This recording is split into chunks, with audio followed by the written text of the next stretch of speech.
let's talk about Sonny Gray here, because Sonny Gray is headed, mustachioed Peter Apple, to the Boston Red Sox. And this was a bit of a surprising deal. The timing, I think, was surprising. Before the winter meetings, it really came out of nowhere. We haven't seen the free agent pitching market start to fall into place. We haven't had the first domino drop. The only domino that we've really seen drop is Phil Maton going to the Cubs on a 2-year deal. Which is huge. It is massive. And the Cubs, huge upgrade. You could probably be done with your offseason at this point. Yeah, it's over. Good job. It's done. Good job, Jed. Good job, everybody. Sonny Gray is going to the Boston Red Sox in a trade that sends Richard Fitz and Brandon Clark to St. Louis. How do you get an intriguing pitching prospect like Brandon Clark, and how do you get a young pitcher with a ton of control in Richard Fitz back for Sonny Gray, who's due about $60 million? Well, number one, you rework the contract. So instead of $35 million this year and a $30 million club option, it's effectively a $31 million deal this year and a $35 million mutual option that comes with a $10 million buyout. The odds of a mutual option being picked up are slim to none. So it's effectively 1 year for $41 million. Yes. Do you get two decent young pitchers, one of which a good prospect, for $41 million of a 35, 36-year-old pitcher? No, you don't. So what does St. Louis need to add to get a prospect return? They need to add $20 million. So the Red Sox effectively just took on Sonny Gray for 1 year and $21 million in exchange for Richard Fitz and Brandon Clark. And that is the trade. Knee-jerk reaction, what was it? Knee-jerk reaction was remembering when we were going over a lot of these trade candidates and potential free agents that, were going to be signed, realizing that, wait, Sonny Gray is a lot more expensive than I thought he was, because realizing that this contract is backloaded and for the Cardinals to trade him, they're not really going to get much, even though I'm a big fan of Sonny Gray. So that's why when the Red Sox got him, I thought to myself, I wonder if the Red Sox are going to take on all of his contract in order to basically give up nothing. And I think it's a good addition. Like, if I was a team, if I was a fan base, I would be interested in bringing in Sonny Gray to my team. Now, I understand. On the surface, you see a 4.28 ERA and you kind of wince a little bit. Yeah. We're paying that much money for a guy with a 4.28 ERA, and he's 36 years old. What are we doing? But if you look under the hood, underlying metrics thought he got really unlucky this year. Sierra, which is Skill Interactive ERA, which you can find on Fangraphs. It's a very fancy ERA predictor. I understand. I know you don't like, it doesn't even have a little X in it. No, Sierra has no lowercase letters, so I'm actually on board with it. Sierra, he was 7th in Sierra in Major League Baseball among all qualified pitchers. And a big reason why is he strikes out the world and he limits the walks. Yeah. Our brilliant Twitter team tweeted out this graphic. Our Twitter team tweeted out. That's great. I'll add that to my list of tongue twisters. I would too. That he is one of 3 pitchers of the last 2 seasons with 400 plus strikeouts and 80 walks or fewer, joining Tarek Skubal and Garrett Crochet. So you can understand why underlying metrics say some of the batted balls might get caught some seasons, might not, that he might have been a little bit unlucky. So what I believe the Red Sox are bringing in is a solid number 2. I don't think he's Joe Ryan. I don't think he's Freddie Peralta. I don't even think he's Mackenzie Gore, but he's a really solid pitcher who can eat a ton of innings at the front of the rotation. And what it also made me think, and I know Red Sox fans want to disagree with this because they want to be optimistic, and I understand. I'd be happy to be wrong here. I think this is their number 2. I really do. My guess is, and again, I'm just speculating, they checked it on Joe Ryan. Whoa, that price is expensive. Yeah. We just sent a bunch of prospects over for Garrett Crochet. Do we want to do that again? Maybe it was just too expensive. They probably checked in with the Nationals and said, whoa, Mackenzie Gore is a lot. So what do? Well, we're willing to take on a little bit more money. $21 million, that's perfectly fine. That's basically the cost of a qualifying offer. And all we have to do is give up some Dick Fitz, who's a back end rotation starter, I think at best. He's 25 years old. You never know what the Cardinals can do with him. And Clark, who I don't know a ton about, right? I even texted, I was like, I've never really heard of that guy. Texted Arm, he said he's right outside the top 10 Red Sox prospects on his list. Other publications have him a little bit higher, 60 strikeouts in 38 innings. So on the Cardinals side, I think they did well here.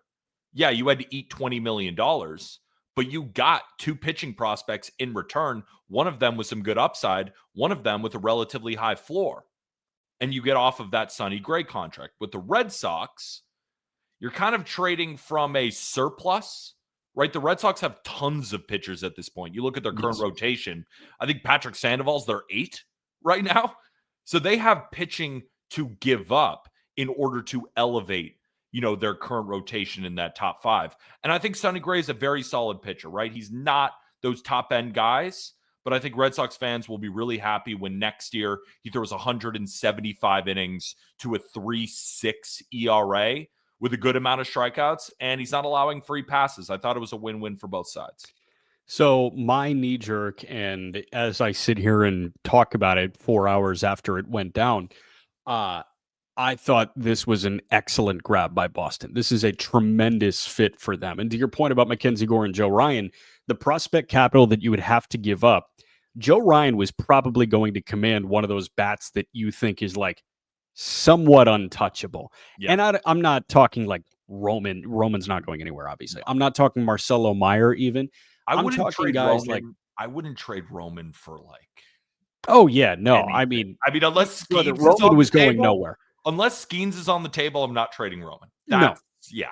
So like it's funny because we were talking about frontline guys that the Red Sox were looking to acquire last year, and we were thinking that it would take one of Roman, Meyer, or Campbell.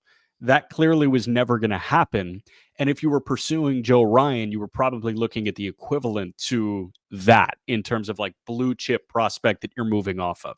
Brandon Clark was not a blue chip prospect. It's not like you're moving Peyton Tolley or Connolly early in a Joe Ryan deal right now. Those guys are still in the fold. So you move Fitz, who is phased out pretty much entirely this year, who's 10 starts at a 5.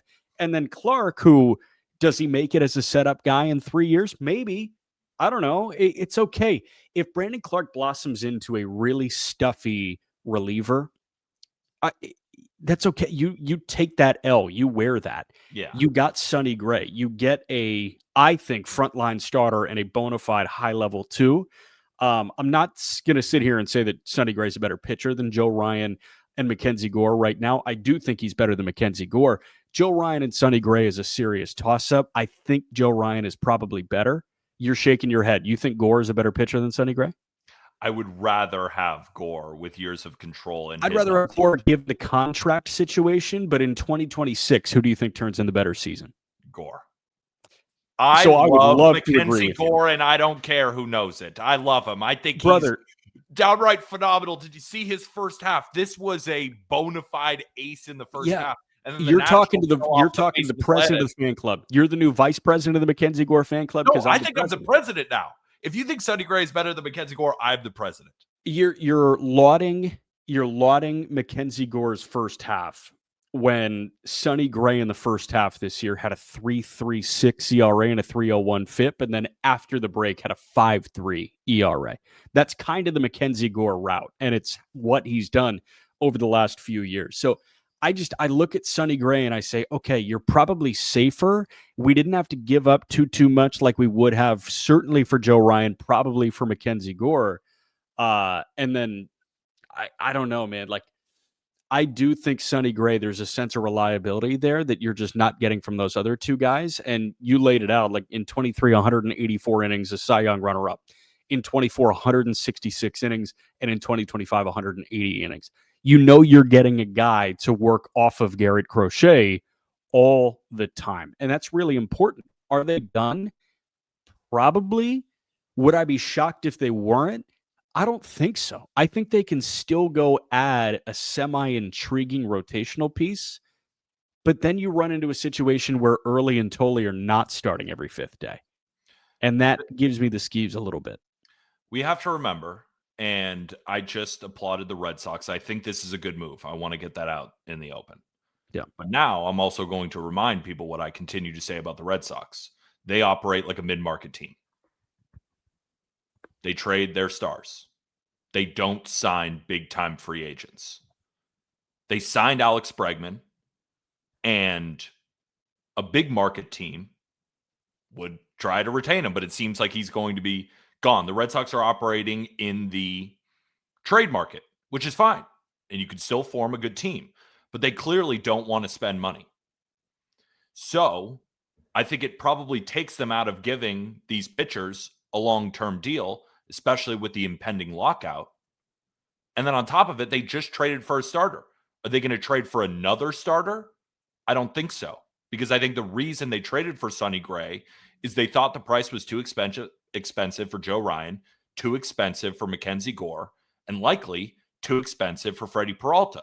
I would assume that Craig Breslow surveyed the market and landed on the best deal for the Red Sox at this current moment is bringing in a reliable starter, like we just said, on Sonny Gray, who fills that number 2 role, and it also buys them some time to find their true number 2.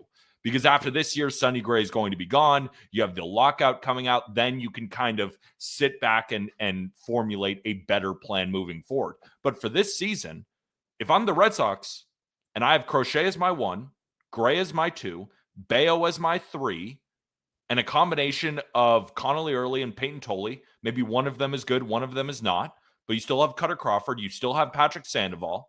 Yeah. That's enough to form a rotation.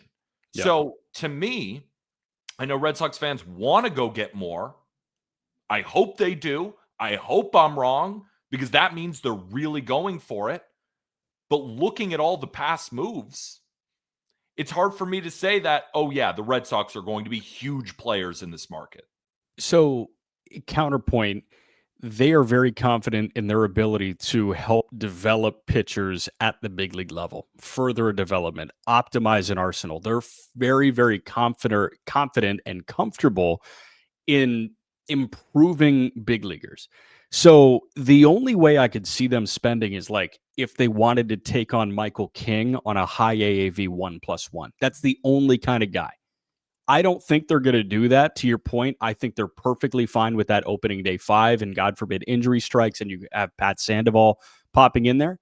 But if they were to attack the pitching market further, I feel like they almost backfill if it's not Michael King. So Michael King on a very steep 1+1, or it's like Jose Quintana on a 1-year deal to get another lefty in the door and you feel good about it. So I don't think that they're going to add any more to the rotation, but that is, I guess, the counterpoint. But in terms of where they go from here, I think it's spend on a bat if they do spend on a bat. But you're right. They have operated like a mid-market team. A couple of nuggets on Sonny Gray real quick. I love this. This is the Red Sox committing to their bit.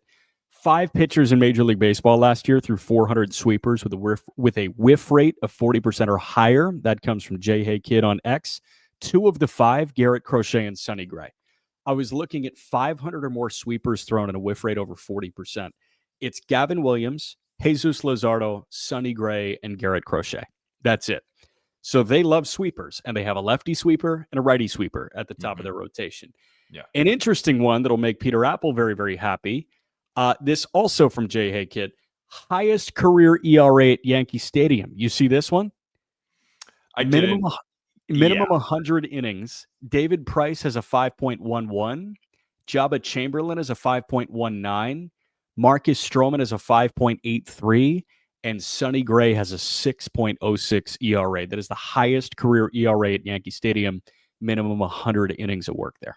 Yeah, as a Yankee fan, as much as I want to pile on that one, I don't think it had to do with Sonny Gray just can't handle New York.